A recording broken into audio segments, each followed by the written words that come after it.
Hello दोस्तों। तो आज हम जानेंगे संविधान के निर्माण के बारे में, making of the Indian constitution. तो जो एम एन रॉय थे, तो इन्होंने 1934 में संविधान बनाने के लिए संविधान सभा का विचार सामने रखा था पहली बार 1934 में। एम एन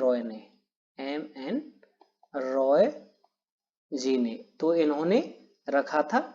अब हम बात करते हैं, सब जानते हैं कि एम एन रॉय, तो एम एन रॉय जी को सब जानते हैं।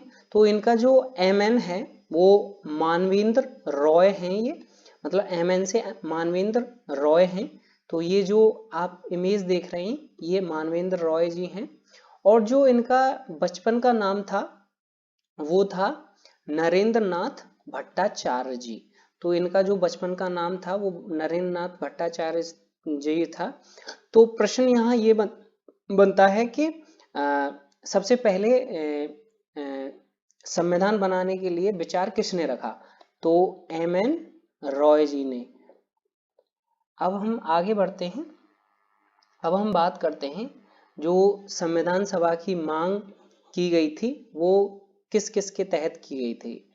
तो 1935 में पहली बार कांग्रेस ने संविधान बनाने के लिए संविधान सभा की मांग की गई।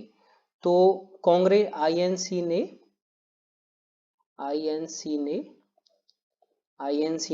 1935 में संविधान सभा की मांग की गई पहली बार। तो प्रश्न यहाँ ये बनता है कि इंडियन नेशनल कांग्रेस ने संविधान सभा की मांग कब की गई? तो ऑप्शन दे दिए जाएंगे, मान लो 1935, 1936, 1938, 1942। तो जो राइट आंसर रहेगा वो 1935 रहेगा। और जो 1940 में अगस्त ऑफर आया तो इसने सैद्धांतिक रूप से ये मांग को स्वीकार कर लिया। तो यहाँ ये है। तो अगस्त ऑफर कब आया? तो 1940 में अगस्त ऑफर आया।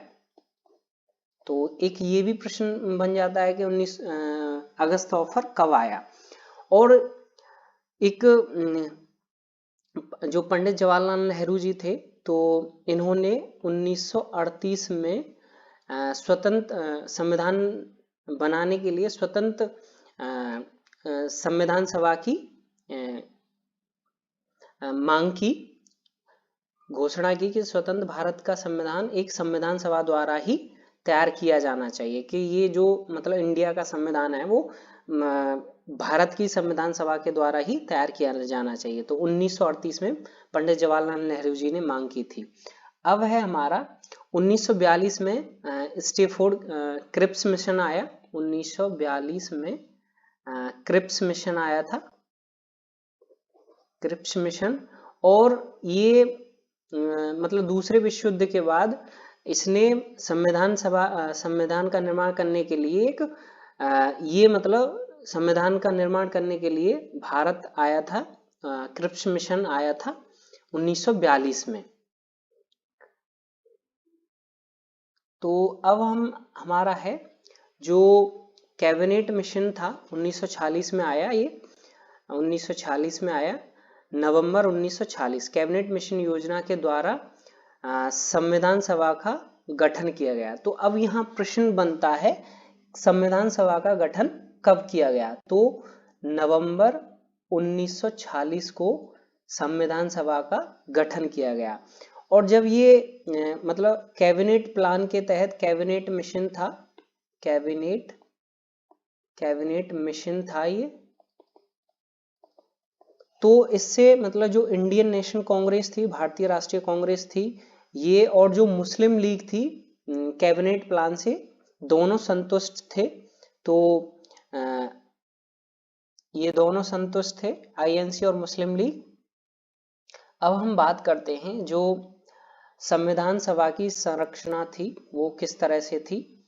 तो जो संविधान सभा में कुल सीटें थी, संविधान सभा की कुल सीटें थी 389। तो 389 कुल सीटें थी।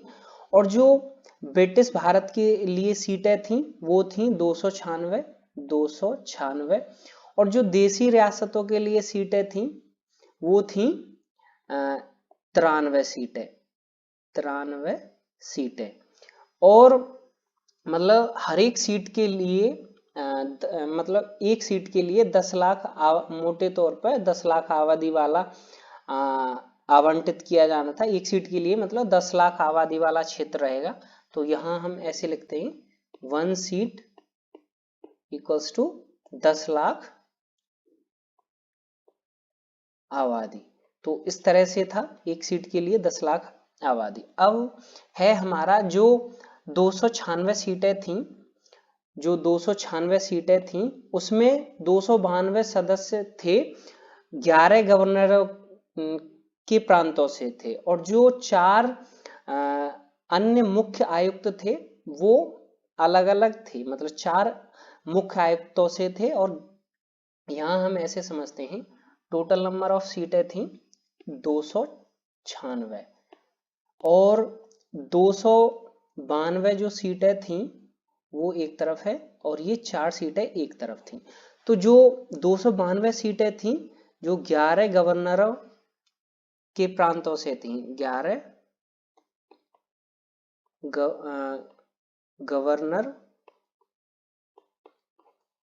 के प्रांतों से थी ये, और ये जो 4 सीटें थी ये मुख्य आयुक्तों के प्रांतों से थी, मुख्य आयुक्तों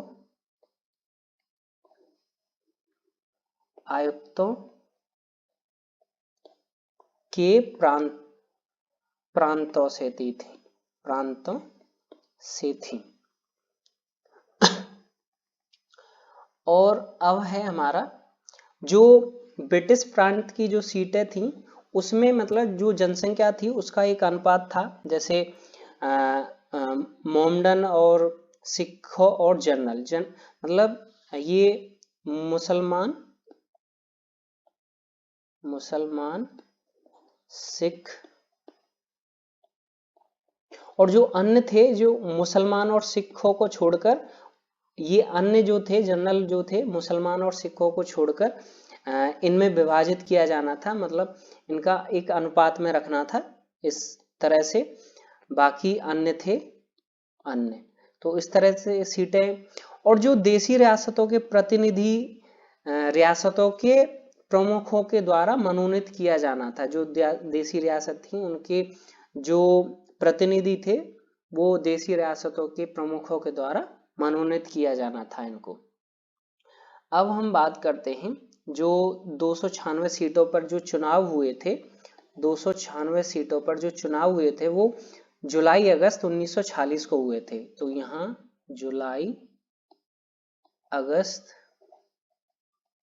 1946 को ये चुनाव हुए थे, और जो सीटें जीती थी वो इंडियन नेशनल कांग्रेस ने, भारतीय राष्ट्रीय कांग्रेस ने 208 सीटें जीती थी, और जो मुस्लिम लीग ने ये 208 सीटें जीती थी, मुस्लिम लीग ने 73 सीटें जीती थी, और जो अन्य थे उन्होंने 15 सीटें, ये इंडिपेंडेंट सीटें थी। तो अब है हमारा जो संविधान सभा थी, संविधान सभा के कार्य। जो संविधान सभा के अस्थायी अध्यक्ष थे वो थे सच्चिदानंद सिन्हा जी, और ये मतलब पहली संविधान सभा के पहले अस्थायी अध्यक्ष थे। ये ओल्डेस्ट पर्सन थे,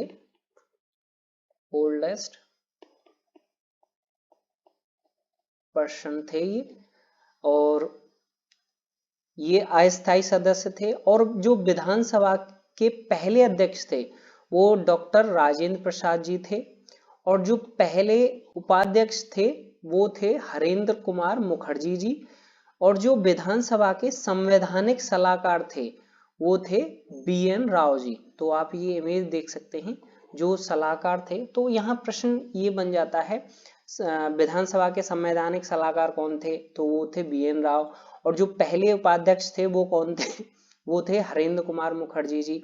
और एक प्रश्न ये बनता है कि विधानसभा के पहले अध्यक्ष कौन थे, राजेंद्र प्रसाद। और एक प्रश्न ये भी बनता है कि अस्थायी अध्यक्ष कौन थे, तो वो थे सच्चिदानंद सिन्हा जी। तो यहाँ आप देख सकते हैं 5 क्वेश्चन बनते हैं यहाँ से, पहला, दूसरा, तीसरा, चौथा और 5वां। तो ये 5 प्रश्न बन सकते हैं यहाँ से, आप देख सकते हैं इस तरह से। अब हम बात करते हैं जो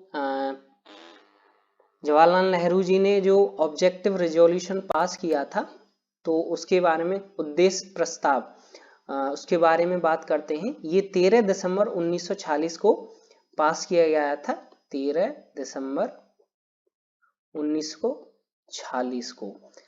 तो प्रश्न ये पूछ लिया जाता है कि जो ऑब्जेक्टिव रेजोल्यूशन कब पास किया गया, तो आपको याद रखना है 13 दिसंबर 1946 को ऑब्जेक्टिव रेजोल्यूशन पास किया गया। और किसके द्वारा पास किया गया था? पंडित जवाहरलाल नेहरू जी के द्वारा ये पास किया गया था, आप देख सकते हैं, प्रस्तुत किया गया था। तो अब हम बात करते हैं जो ये ऑब्जेक्टिव रेजोल्यूशन पास किया गया था, तो इसमें ये था कि भारत एक स्वतंत्र और संप्रभु रहेगा। मैंने जो रेड रेड रखे हैं वो मेन पॉइंट हैं, उसी तरह से रखे हैं, आप एक स्क्रीनशॉट ले लेना इसका, उस तरह से देख सकते। मैं थोड़ा समझा देता हूँ। और जो भारत के राज्य हैं उनको एक संघ का हिस्सा बनने के लिए अपनी इच्छुक से भारतीय राज्यों का हिस्सा बन सकते हैं ये। और ये संप्रभु और स्वतंत्र भारत के संविधान, सभी शक्तियों का अधिकार लोगों को प्राप्त होगा, जो मतलब भारत की शक्तियां होंगी वो सबको प्राप्त होंगी, लोगों को प्राप्त होंगी। और भारत के सभी लोगों के लिए सामाजिक, आर्थिक और राजनीतिक न्याय की गारंटी की सुरक्षा दी जाएगी। ये ऑब्जेक्टिव रेजोल्यूशन के तहत था। और जो अल्पसंख्यक और पिछड़े आदिवासी क्षेत्र और दलित और अन्य पिछड़े वर्ग थे उनको पर्याप्त सुरक्षा दी जाएगी, ये भी ऑब्जेक्टिव रेजोल्यूशन में था। और जो गणतंत्र की क्षेत्रीय अखंडता और भूमि, समुद्र, वायु के संप्रभु अधिकार में और एक संपूर्ण न्याय के लिए कानून बनाया जाएगा इसके तहत। और इसको मतलब एक मेन ये था विश्व शांति को बढ़ावा देना। ऑब्जेक्टिव रेजोल्यूशन में एक ये पॉइंट था, विश्व शांति को बढ़ावा देना। ये पूछ लिया जाता है कि ऑब्जेक्टिव रेजोल्यूशन में ये था कि नहीं, विश्व शांति को बढ़ावा दिया जाना था कि नहीं। और मानव जाति के कल्याण के लिए इच्छुक योगदान की भी बात की गई थी इसमें। तो आप देख सकते हैं, आप एक स्क्रीनशॉट ले लें इसका। तो अब हम आगे बात करते हैं जो संविधान सभा की समितियां थीं उनके बारे में। संविधान सभा की समितियां, जो टोटल समितियां थीं वो 22 थीं, और इसमें 8 बड़ी समिति थी और जो 13 छोटी समिति थी। तो टोटल समिति 22 थी, 8 छोटी समितियां थी और 8 बड़ी थी और 13 छोटी समितियां थी। तो अब हम, और जो एक मेन समिति थी वो थी प्रारूप सबसे महत्वपूर्ण समितियों में से एक थी। प्रारूप जो समिति थी ये महत्वपूर्ण समिति थी, आगे हम इसके बारे में भी जानेंगे। तो अब हम जो 8 बड़ी समितियां थी थोड़ा उनके बारे में जानते हैं।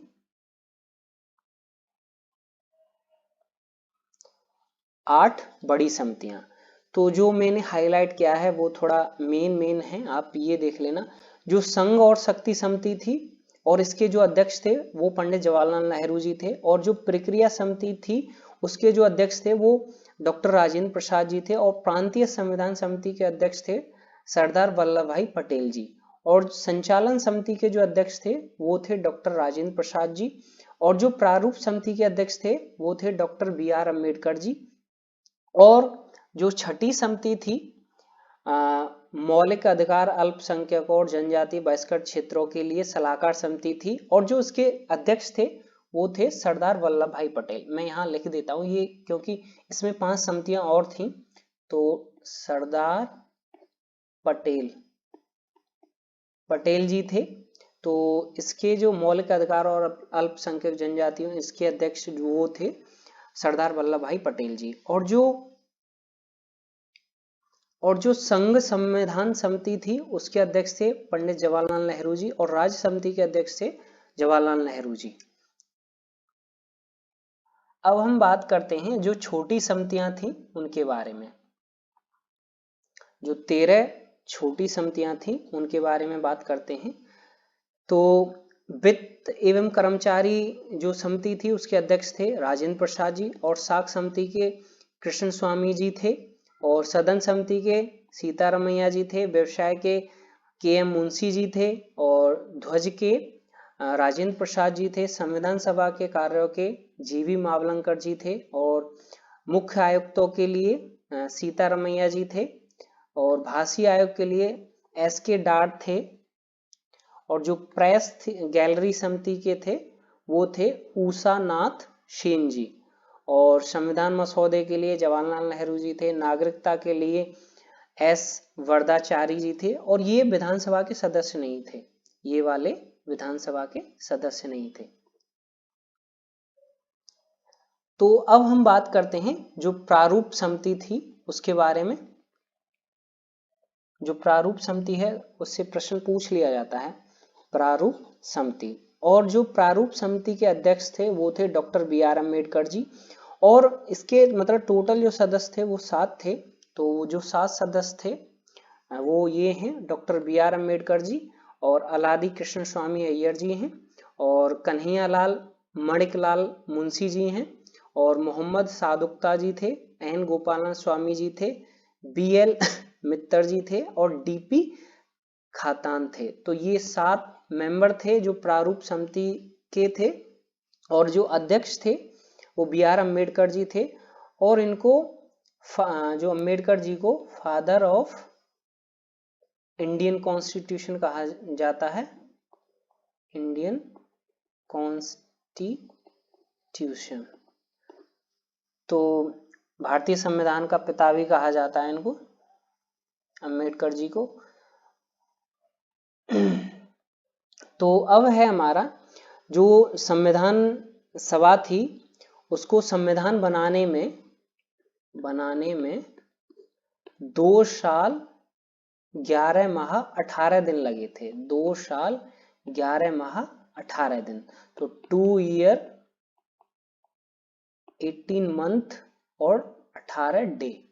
तो आप ये पूछ लिया जाता है वनडे एग्जाम में कि संविधान को बनाने में कितना टाइम लगा। और इसमें 11 सेशन हुए थे, कुल 11 सत्र हुए थे सेशन, और जो कुल खर्चा था इस पे पूरी प्रक्रिया पर 64 लाख रुपए था, 64 लाख रुपए था। अब हम बात करते हैं जो संविधान को 26 नवंबर 1949 को अपनाया गया, और इसमें जब ये अपनाया गया तो 395 आर्टिकल थे, लेख आर्टिकल थे, आर्टिकल थे, और 8 अनुसूची थी, और एक प्रीएम्बल थी, प्रस्तावना। तो प्रश्न पूछ लिया जाता है जब 26 नवंबर 1949 को संविधान को अपनाया गया तो कितने आर्टिकल थे। अब फिलहाल तो 450 से भी ज्यादा आर्टिकल हैं, लेकिन ये पूछ लिया जाता है कि आरंभ में कितने थे। तो 395 थे, 8 अनुसूचियां थी, अब फिलहाल में 12 अनुसूचियां हो गई हैं, और एक प्रस्तावना थी। तो ये प्रश्न भी पूछ लिया जाता है कभी कभार। आप देख सकते हैं 395 लेख थे, 8 अनुसूचियां थी, और 26 नवंबर, और जो 26 नवंबर 1949 को मतलब संविधान का कुछ हिस्सा अपनाया गया था, और ये जो पूरी तरह से पूर्ण रूप से 26 जनवरी 1950 को जो बचा हुआ हिस्सा था वो 26 जनवरी 1950 को अपनाया गया था। 26 जनवरी 1950 को जो 26 नवंबर 1949 से रह गया था वो वाला हिस्सा 26 जनवरी को 1950 को अपना लिया गया। तो पूर्ण रूप से ये 26 जनवरी 1950 को अपनाया गया। तो इसी को हम रिपब्लिक रिपब्लिक डे के नाम से भी जानते हैं। तो थैंक यू। अगर आपको हमारा वीडियो अच्छा लगा हो तो लाइक करें, थैंक्स, लाइक करें, शेयर करें और सब्सक्राइब करें।